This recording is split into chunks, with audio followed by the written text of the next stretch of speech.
Hey y'all, I'm James Roy. This is the Bullpen, and today we're going to be talking to young Ari Gold, golf, CJ Stroud, the Texans, you name it. It's being talked about today on this edition of the Bullpen. To throw the punches away. He floats one wide open, and there he goes. Tagged down for a Texan touchdown.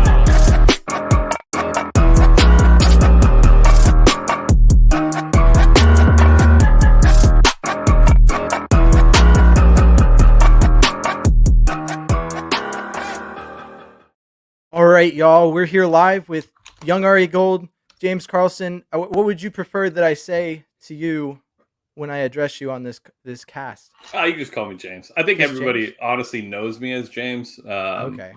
I don't think anybody some people. The people that don't know me call me Ari, but I don't not my name at all, and they just kind of pick from young Ari Gold. So Yeah, some people get weirded out when you call them by their social media name, but oh I no, was just gonna see what you were interested in. So I'm excited to talk to you. There's a lot of things I'm excited to talk to you about, but I kind of want to lead off with CJ Stroud because this is a Texans podcast, and this honestly it's been burning to ask you this question.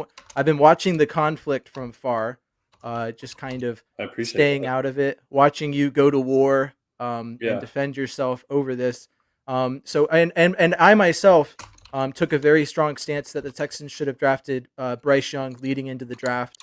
But a lot of people are digging up receipts on you and looking at how you talked about C.J. Stroud. You were a big Anthony Richardson fan. I remember last time that we talked when you were on Texans Unfiltered. We talked about that. We both, I believe, said that Will Anderson Jr. was the pick at 2. But how has it been? How do you feel about your statements before and after? Do you feel like CJ Stroud came in and proved you wrong, or did you have a feeling in the back of your mind that CJ was always going to be this? So I mean, I'm not going to sit here and be like, yeah, I thought CJ was going to be what he's turned out to be through 5 weeks, right? If I did that, I'd be a liar. So I think when it comes to CJ Stroud coming out and during draft season and the build up and just watching film and things of that nature, one, there's maybe like 5 guys that had CJ Stroud as QB1 in this draft, if we're just being honest, right? Like, and any Texans fan, like, if you just look back at all the tweets, like, if they want to, they could probably find a tweet where they're like, I'm good with CJ Stroud, right? But at the end of the day, like, they were good with any quarterback. So it really didn't matter who it was, as long as it was quarterback. They just happened to hit on the quarterback so far through 5 games, right? And so now everybody's beating their chest like, I knew it, and then they're digging up the tweets. I don't really care. When it came to the pre-draft stuff, for me, it was really hard for me to believe that CJ Stroud could step in coming from a offense like Ohio State, where you had, 3 first-round wide receivers, the top offensive line in the league, a good tight end, and, a pretty friendly quarterback scheme on offense. So it was like, okay, so we're going to take perfect, right? And now we're going to add you to the most dysfunctional team over the last 4 years. So now I'm like, okay, well, I don't know how he handles adversity, right? I didn't see much of it at Ohio State, if we saw any, right? And the only time we did was Georgia. And Georgia, he performed. But that's not enough of a sample size for me to be like, hey, I'm like, this is my guy. So when it came to CJ Stroud, I was just concerned that nothing has gone right for the Texans over the last 4 years, period, right? Like, let's be honest. Nothing has gone right. It's been a pure, I don't know if we're allowed to cuss, but S show, right? So when you insert him into this team, it's like there has been no reason to believe that this team has gotten it right. Yeah, they hired the head coach. They got that cool story going, right? But there's still the Nick Caserio stuff that everybody's, ready to fire him, ties to Jack Easterby. And like the owners are grilling burgers, but like, do they really care about football? Like, there's just been so many things where it's like, I'd never believed that CJ Stroud was going to come in and be able to perform at the level that he has, because nothing has shown us that was a possibility. Well, right? and from Nick Caserio's hit rate on late round picks to, there's a lot of factors that have hit recently that I think have helped CJ out a lot. There's not a lot of teams with a rookie head coach, rookie center, and rookie quarterback that do well. And so, I mean, and also on top of that, defensive head coach, right? Like that is like the biggest piece. Like the head coach is a defensive minded head coach, not some offensive mastermind, not Sean McVay, not Kyle Shanahan, a defensive minded head coach. And in the league, typically that does not go right. I right? agree. I agree. I've always been a firm believer. Like I think the Kubiak structure with the Texans was my ideal head coach. Where when they hired Wade Phillips, the Texans did with Kubiak as a strong Shanahan tree guy, the offensive minded head coach that could. Because in my mind, the head coach calls the offensive plays. I mean, Yep. I've been the head coach of a junior Pee Wee team, and that's just how it went. Like I was just expected to do that, and so I agree with you from that perspective. And just also, I think you touched on it really well with as what being a Texans fan is. The past 4 years have just sucked. So everything could go perfect this offseason, and I could understand the apprehension to really embrace like what the Texans were doing. An optimistic person, and I still pretty I held feel like I held back pretty well on my thoughts. I was a little high on the Texans still, but I always understood where you came from, and I also I like how you owned up to the fact that you saw it that way. I mean, that was the big thing. It's one thing to say something and then be proven wrong and go out and do what some people would do and just deny it, but to step up and really lean into it, I respected that. Yeah, I So also think a lot of it had to do with the fact that like I had a pretty significant like podcast slash YouTube channel. Like not like we weren't big, right? We weren't big. Like we're big for Texan standards. Like we're not no jumper or anything like that. But like so I think people were looking for it's kind of like what we're seeing with the Drake album right now. Right? I'm not a big Drake fan, but and I didn't really like the album, but it's not as bad as everybody makes it out to be. But they're all looking for some reason to not like the album, to be able to point and say this is the decline that we saw coming from Drake. Therefore, like this is it. This is where it all started. And for me, they were just looking for any like what is it where they say like a chink in my armor. yeah, They were looking for something, right? And that's fine. Like dig up all the tweets. Here's the thing: like I'm going to own it every time. Like I'm wrong, a I mean, lot more than I like to be. people dig up the picture of you when Yeah, yeah, Deshaun Watson, right? They do that all the it's time. I hilarious. mean, what I'll say it is, and as someone who I think one of my biggest flaws is that I don't really take a lot of strong stances in my fandom. I just don't really post about them. So Yeah, one of the reasons you were set up for this conflict is that you take strong stances. You decide, call it like you see it. You put it out there, and your opinion's just public record that you really like Anthony Richardson and CJ Stroud. I don't think he's got it. And so, I mean, I had some tweets where I was like, that I really honed in on the S2 score when that happened, and I feel dumb for doing that. when I took the S2 test, like S2 had me come out and take the test. And so that aspect also added to like some of my thoughts on CJ Stroud as well, because like taking those tests and going through what he went through and what all the other quarterbacks went through, it was like, damn, like this is crazy to think like how this can affect, but I can see how that correlates, right? Yeah. Obviously, we're seeing right now it's not the case. Now, CJ hopefully continues down this path, and there's no reason to think that he won't. This scheme is very friendly for him, right? Tons of wide receivers in space, tight ends in space. The running game's lacking right now, but like there's not a lot of tight window throws. Everybody's kind of wide open when he's throwing, which is great. And like that makes a quarterback's job that much easier. But he's gonna face some adversity. Oh yeah. He's gonna see some things that he hasn't seen. I wouldn't be surprised if it's this week against the Saints. So like there are going to be peaks and valleys. He's going to have ups and downs. But if what we've seen through 5 weeks is his consistent self, nothing else matters because he's going to be that quarterback for us moving forward. And there's no reason to be upset. Like that's a top 5 quarterback in the NFL year in, year out if you get what you got from CJ Stroud through 5 weeks. And you spoke to the scheme. I think that Bobby Slowick truly is to D'Amico Ryans what Wade Phillips was to Gary Kubiak, which was a very strong coordinator. He's a rookie. He's learning the ropes. He's not quite what Wade Phillips was from the experience perspective, but from the perspective of how he's made the offense that much better just by implementing his scheme and doing it well. I think that's a huge boost for CJ. Now, you mentioned that you were on Texans on Unfiltered, and I think this is a good segue into it. So you produced some pretty excellent Texans content Thank over you. in your time, 7 years. for 7 years. But you've now since moved on. You actually posted your first couple videos over the past couple days of young Ari, now no longer the bad guy, Yeah. but the golf guy. Yeah. So Pretty easy transition there. I was gonna say when I think of Texans, I don't. The only connection I think of to golf is like that the players might like to play it. So, and I wore my golf polo I see that. It's to nice. honor your transition. So I appreciate it. I'm not very good at golf. I've played it. I do like playing it. That you go back to it for that feeling that you get that That one one shot. time, Yep. that one shot. I remember like 17th hole, you sucked the whole game and you Yep. just really nail it with the driver, or you hit a really nice chip and you're like, okay, well now I'm coming back. I'll do it Yeah. again. But what spawned this change in direction?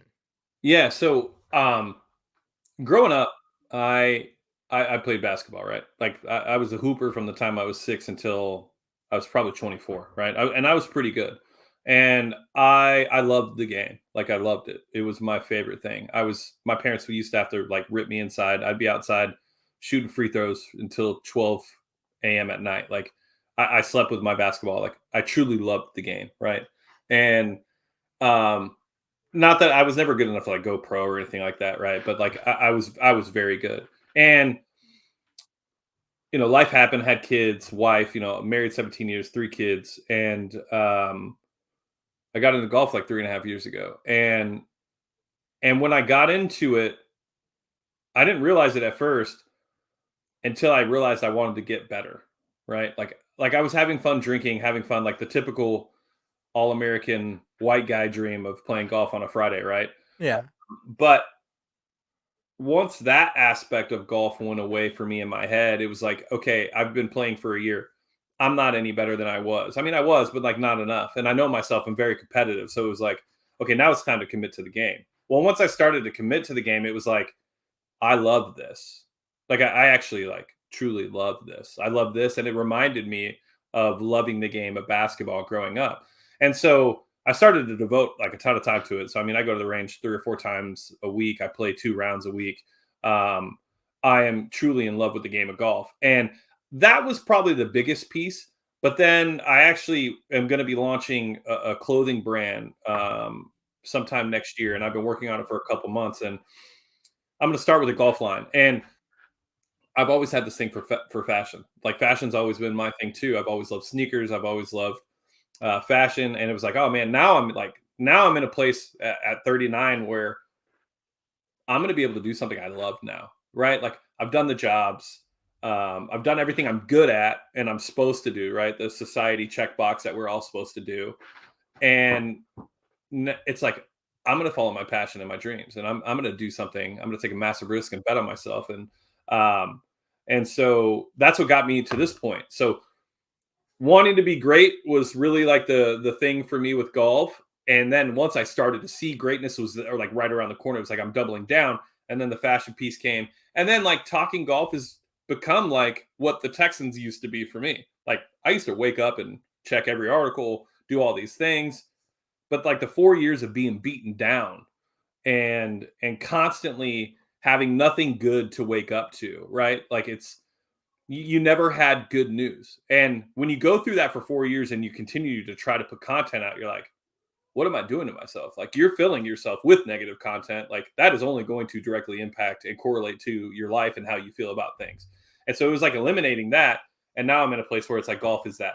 Texans now, like I love doing it. Like they keep asking me to like do a couple shows here and there. And like I tried. I think I put one out like 2 or 3 weeks ago or something like that. But No, yeah. um I just love it. And that ultimately is like where I'm at in my life. I've really kind of grown as a person to the point to where like I can get to this point to do this. And I have a great support system and I have a great following. And it's like, why not double down on that? And I've always loved the content creator side of things, right? Like what we're doing now is super dope.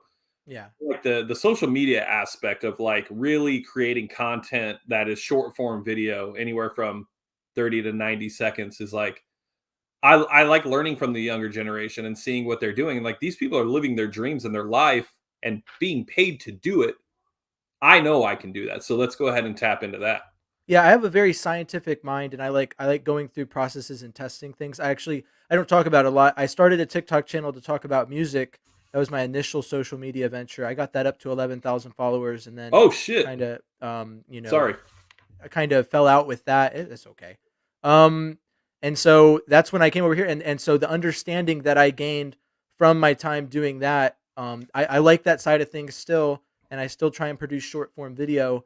But I think it's what helped me start to garner attention on Twitter is my understanding of SEO and the social media side of things. because I've tried doing Twitter before, and I've tried like finding other people to talk Texans with, but it always felt like I was kind of shouting into the void.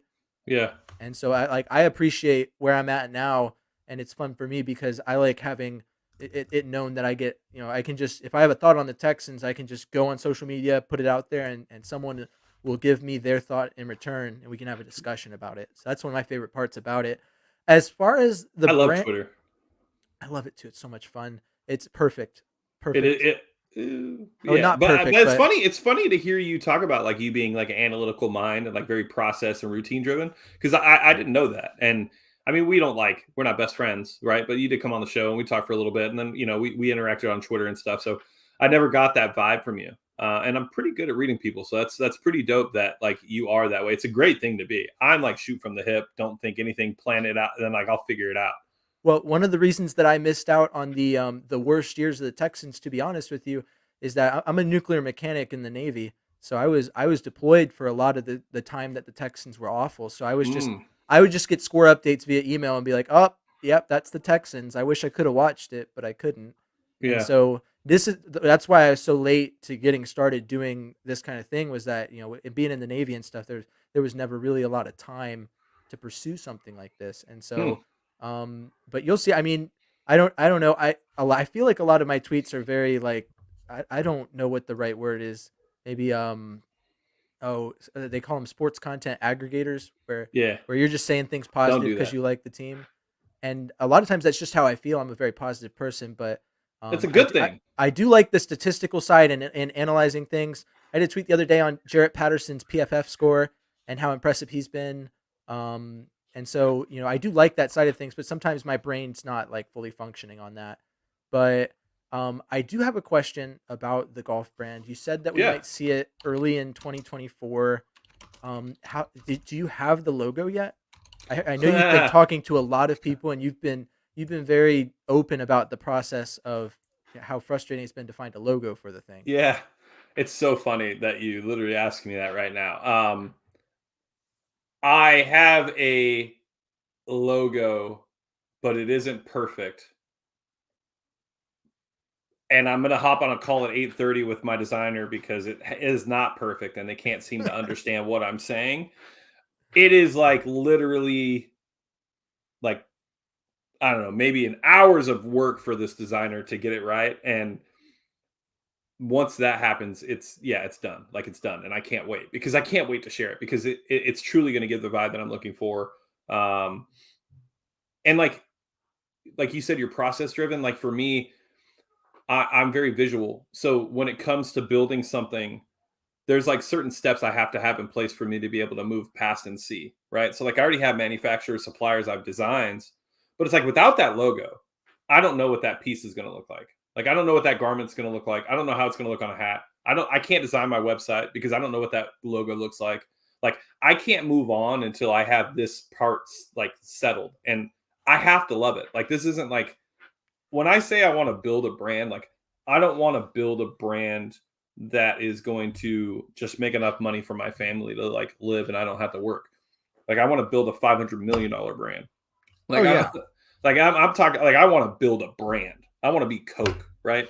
Um, so yeah, it's so funny you asked though. So no, technically I don't have a logo, James. Thanks for bringing it up. Definitely sore subject. But I will have one by the weekend, I am assuming, and I will feel much better once that happens. But May 2024 is when the first drop should be, and I think a lot of people will resonate with it, even like my Texans fans, because I know where I'm from, right, and I know my roots.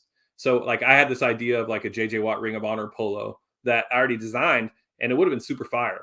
And I just without a logo, I didn't want to put it out. So like I'll definitely be mixing in certain aspects of the Texans, and it'll probably be limited releases. It'll probably be different like Houston releases, right? But there'll be pieces that are involved that Texans fans will be able to mess with from the like as soon as we drop.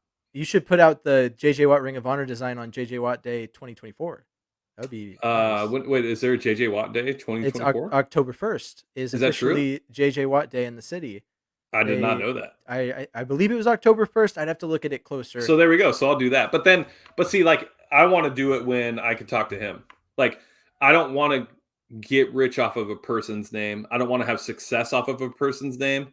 Like, so I'd want his cosign. Like, Oh I yeah, don't want, that's just me though. Like, I don't like everybody profiting off of Kobe Bryant's death. Like, I hate that. I think it's so gross. Right.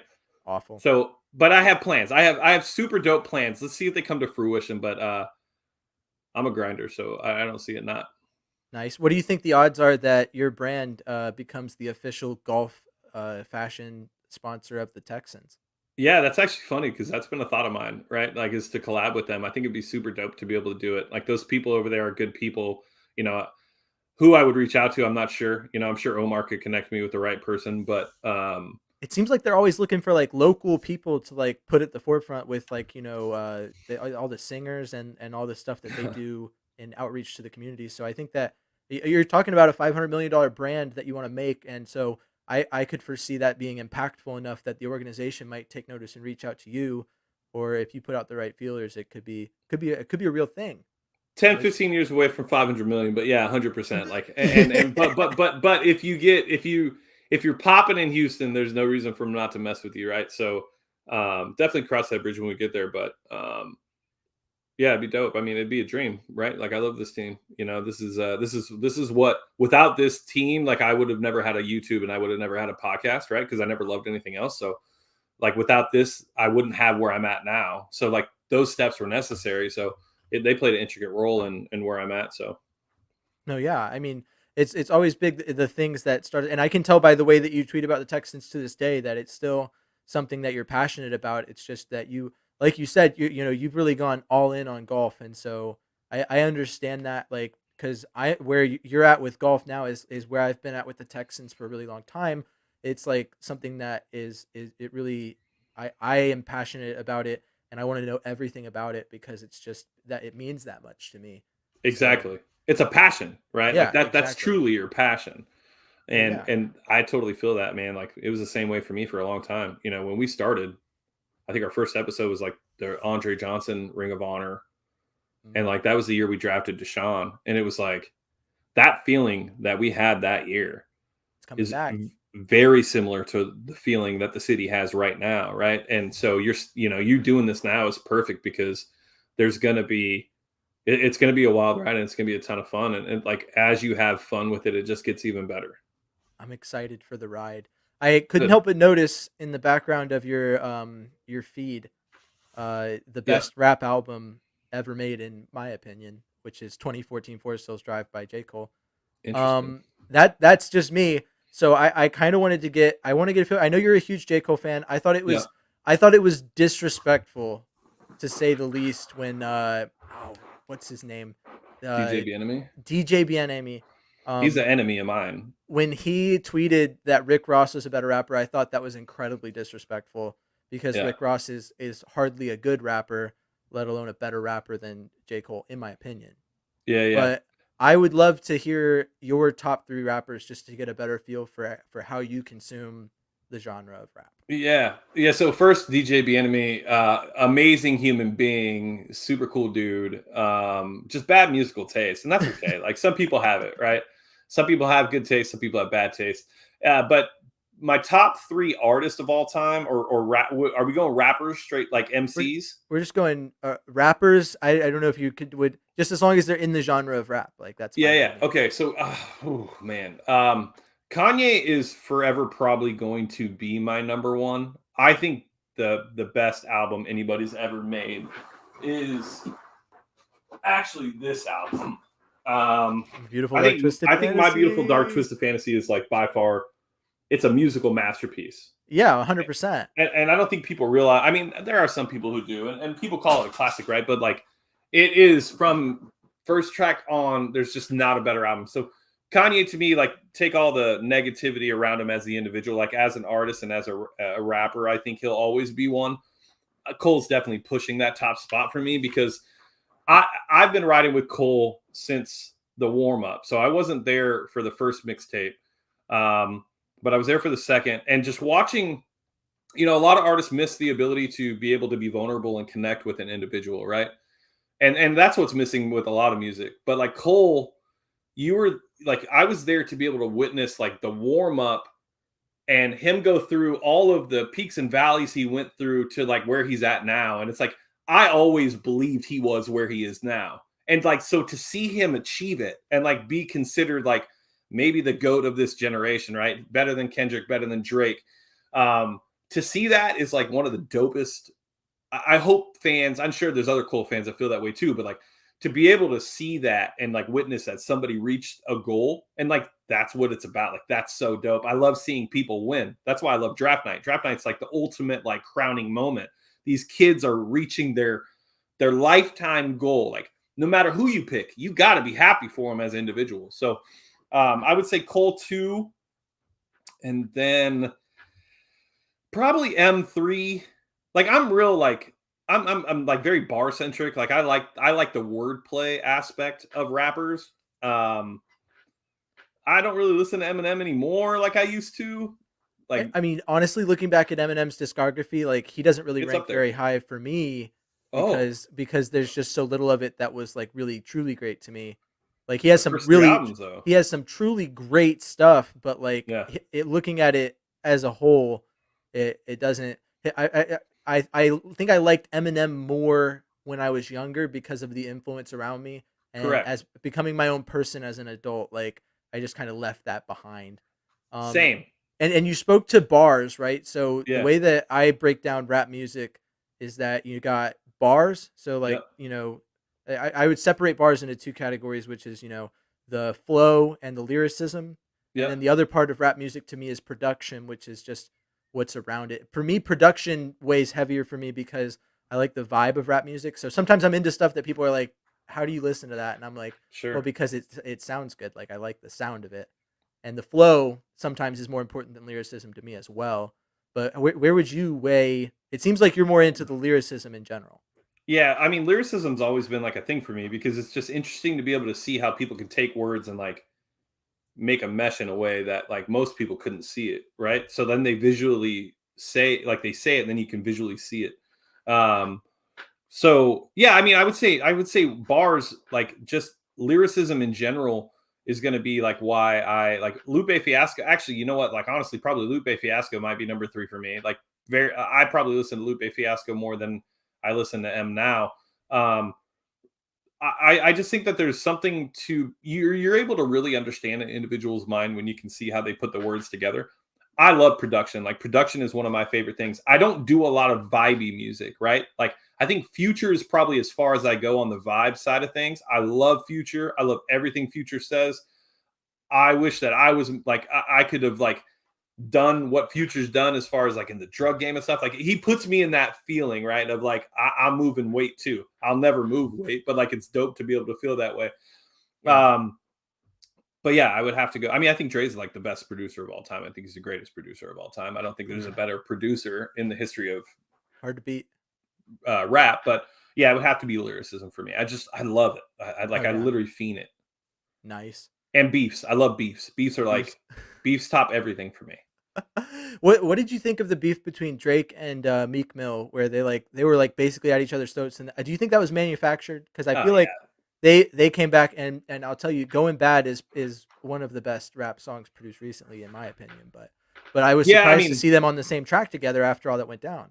yeah, but Meek Mill isn't really like much of an MC. He was a battle rapper, but like he really didn't like even he didn't even like he barely even like touched Drake. Like Drake when Drake raps, Drake is up there with some of the greatest, right?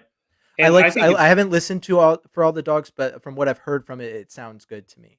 yeah, I mean 8 a.m. in Charlotte is fire. First Yeah, person shooter is fire because it's got Cole on it and Cole washes Drake, which is awesome. But like other than that, the album's just kind of eh. But like Drake with this like his writing style and like his words, like Paris Morton music, like he has so many different verses where you're just like, damn, like, and maybe it's because I'm 39 and I'm married, right? I've been married 17 years, like I said. So like finding chicks and like doing drugs and like buying them a bag and a Bentley and like sleeping with them, like that shit just doesn't interest me because that's not ever going to be my life. And I don't ever want it to be my life. So like a lot of people are like, oh, Drake is made for the hating dudes that don't get women. It's like, no, that's not the case. It's like, I already got my woman. Like, I don't want any more. So therefore I can't relate to what Drake's saying. but Yeah, when he raps, he is in the upper echelon of rap artists. I agree. Speaking of having a wife, it's a shame what having a wife did to Chance's rap career. Chance was up there for me, but Yeah, I liked. I mean, his mixtape, his entire mixtape discography is great. And then, I loved Coloring Book. I thought Coloring Book was just a excellent fantastic album. album. Yes. Production wise, it was perfect. Anything like I loved that. To But think yeah, I Chance mean, went from carrying an entire Kanye album with his verse on whoa, that's kind of oh, strong. I mean, I thought his verse on oh goodness. Lord, lift your hands, or No, not Lord Lift Your Hands. It was what is it? what was it? Father, stretch your hands. No, it was Yeah, it's Father, stretch your hands. I can't believe I'm blanking on the name of this song because I'm gonna I'm gonna hate tell you right myself now. for it. It's not Father Stretch Your Hands. It's when they come for you.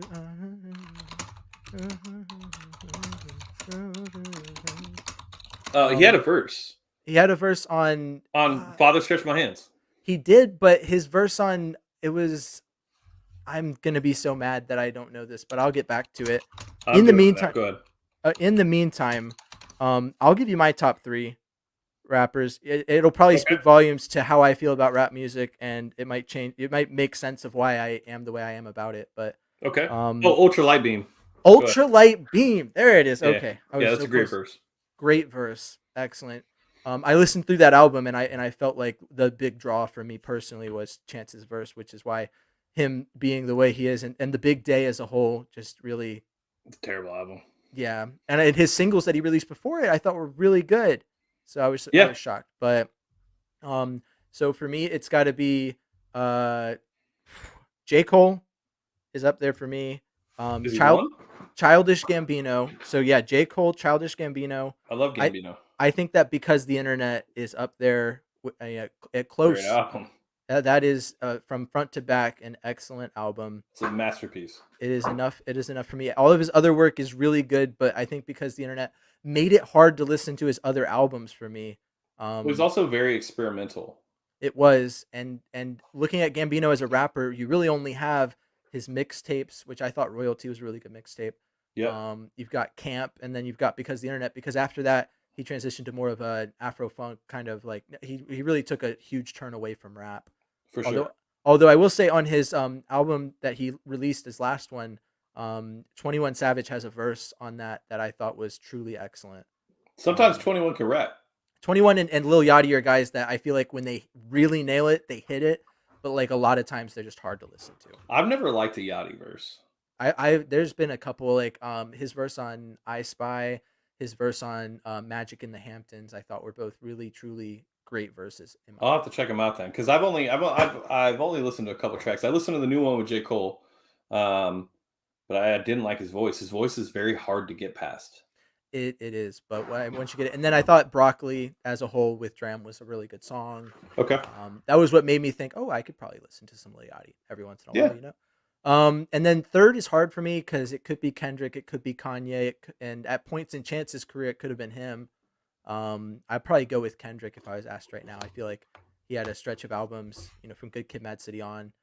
His most recent one wasn't exactly my favorite, but I could appreciate it for what it was. It was very in depth, very Yeah. like from a wordsmith perspective, like in telling a story. Like that's a deep ass album. I don't know if we've ever gotten a deeper album in rap than Big Stepper, or the Stepper and Mr. Morals, or Mr. Morale Moral and and the the Big Big Stepper. Steppers. Yeah. But I listened to it like 5 or 6 times. I love Kendrick. Like Kendrick's in my top 5. I think Andre's 3K is probably in my top 5, but like Kendrick for me, like Section 80 is going to be very hard to top. Like that mixtape is probably one of the greatest mixtapes in the history of rap. And then Good Kid, Mad City was great. Damn was great. So like he's definitely up there. And when he wants to, like he's untouchable. Oh yeah, 100%. What Well, about favorite Houston rappers? Top 3 Houston rappers. Houston rappers, this is gonna get me in a lot of Oh shit. trouble. So I mean, I've listened. There's not. I mean, I still Tippin's a great song. Yeah. But I'm not like deep in the Houston rap scene, and from what I've heard, there's not a lot of rappers in the Houston rap scene that are my speed, as in terms of that. So So not a Travis Scott guy? I guess if I had to pick one, Travis Scott is it because Astroworld's a great album. I feel like What's the one song he did with Drake on that album? It was the really Astro, big isn't it one. called Astro World?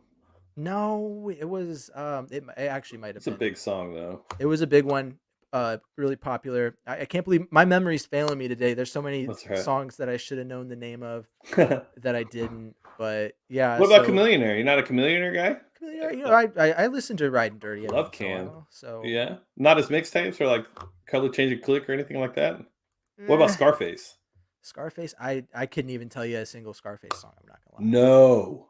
Yeah, I know. So you get me in a lot of hot water here trying to talk about the Houston rap scene, Okay, well and you have to go listen to Scarface. Like I'll give it a you'll shot. love Scarface. Like go listen to The Fix. It is like he's like top 5 MC all time to like a lot of people outside of Texas. Like he's amazing. And well, and the thing you have to understand about me, and I don't want to get you from your appointment, but I'll end They're on late. They're not this. even here, so keep going. Ooh, is that I'm a military brat. Last time I lived in Houston was when I was 12. I'm 28 years Mm, old. okay. So I mean, a lot of times I feel I don't know if it's the right word, but I feel this imposter syndrome. I'm so really deep into Houston sports, but I've just as far as the culture goes, like I mean, personally out here, I like an In-N-Out burger.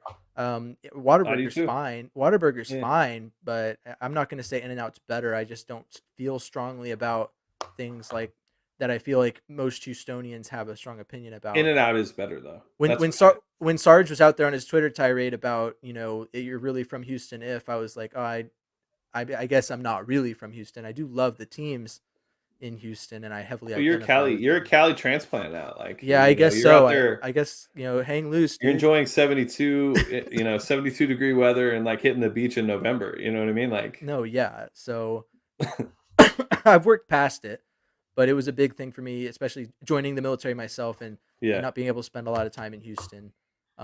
So I mean, I guess now it's out there. I've been that's okay. pretty open about it. You're gonna listen to The Fix at least Okay. once all the way through, so you could talk about it and be like, all right, look, Yeah, because you have to know that album. I do. Okay. Like Well, just now as I like a know. hip hop guy, like take Houston out completely. You just have to know that album from a Yeah, hip hop. yeah, Okay. All right. Well, I'll give it a listen. I know you've got to perfect your logo here yeah, in a few. yeah. Once your artist About gets 45 minutes. figures out what you want from him. We'll What see. you're like he's like Ryan Gosling in The Notebook. He's just like what do you want? Well, she's Swedish and she doesn't speak great English, but she lives in Los Angeles. So like, there's like she wants to communicate via email because her like her English isn't great, so she's not proud of it. So like, I totally get it. But like now we're at a point where it's like, I need you to. We're I need to talk connecting. to you. We're I gonna need to talk talk about to this. Like this email stuff is taking too long. Like I need you to just do it. So we'll get that done. But yeah, man, thanks for having me on. Anytime you want me on, I'm free. I don't have my own platform anymore, so whenever you need a guy to come on or cover or whatever, just let me know. Keep doing your thing. There's definitely like you're in the right spot at the right time, dude. Like you really could make something of this if you go back to your short form stuff and start to put this into that. You're going to start blowing up in a way that most people haven't, because short form video hasn't happened in Houston Texans land at all. People don't do it. There's a lot of aggregators, but there's not a lot of people that actually put content together to talk about this team. And if you did, you have a real, like, you're in your own lane. Nobody else is in. I've recently shuffled around how we're doing this. Tom and I think I've freed up a lot of time, which is why I was able to do this in the middle of the week with you. I'm glad that we set this up. So Yeah. I'm excited to continue pushing to get it done. It's something I'm truly passionate about. So I'm excited. Good. It's an exciting time to be a Texans fan. 100%. On that note, where can people reach you for your new golf ventures and also the occasional Texan opinion? Yeah. You could follow me at, let me go to my profile. You can follow me at youngari_gold on Twitter. You can follow me at youngari_golf on Instagram. I have a TikTok. Haven't really started it.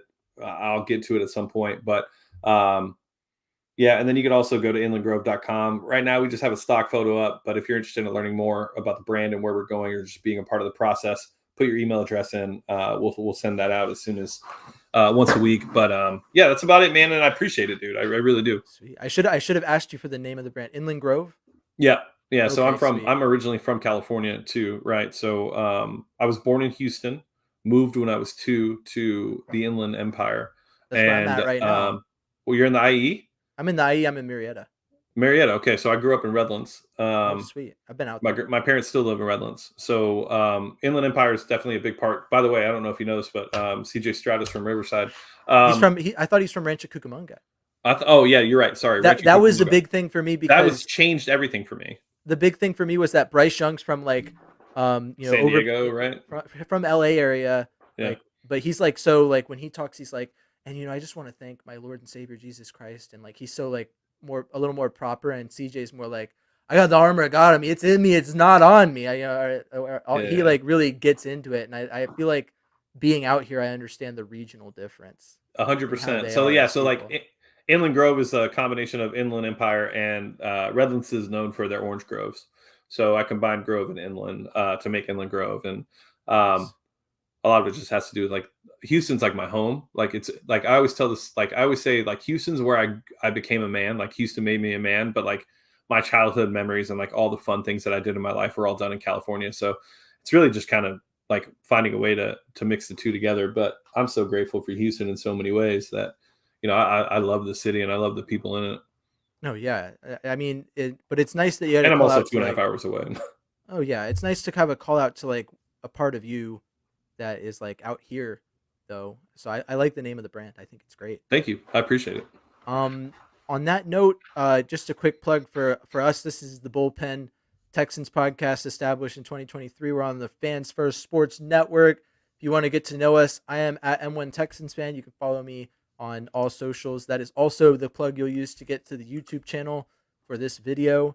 And if you would like to listen on podcast format, if you are listening, you probably already know. But if you don't, it's on Spotify and Apple Podcasts available. We do Monday recaps, Friday previews, and we're doing interviews like this and just live streams during the week. So if you want to get to know us better, Tom's usually here. He's covering the Astros on the PSF app, which Go Stros. They're up 3-1.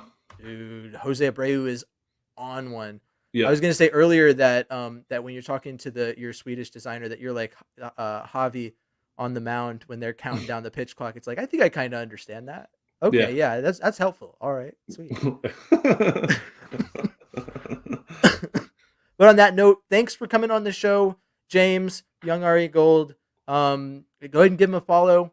And if you're into golf, be ready for Inland Grove coming to a store near you, the $500 million brand with the 15-year plan, ready for Couple bar your there. Wow. your golf needs. I didn't expect that to rhyme like Yeah, that. you did. You I planned I did. that. I was thinking You about planned it. it. You planned All right. it. Thanks for coming on. And until next time, H Town forever, H Town till I drown. Stay classy, Houston.